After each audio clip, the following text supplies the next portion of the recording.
আমরা সকলেই কম বেশি কটকটি খেয়েছি। মাত্র ২টি উপকরণ দিয়ে বানিয়ে ফেললাম কটকটি।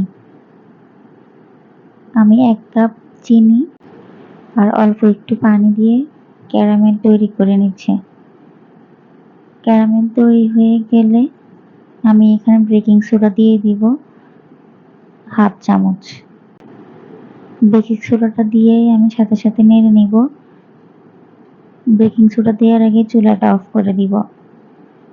ক্যারামেলটা ভালো করে মেশানো হয়ে গেলে আমি এখানে আগে থেকে প্লেটে তেল ব্রাশ করে রেখে দিয়েছিলাম,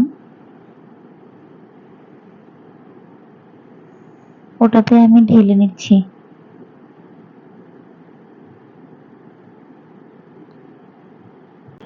আমি জাস্ট পাত্রে মিশ্রণটাকে ঢেলে নিব। চামচ দিয়ে নাড়াচাড়া দেওয়ার কিছুই নেই, এটা নিজে নিজে সেট হয়ে যাবে।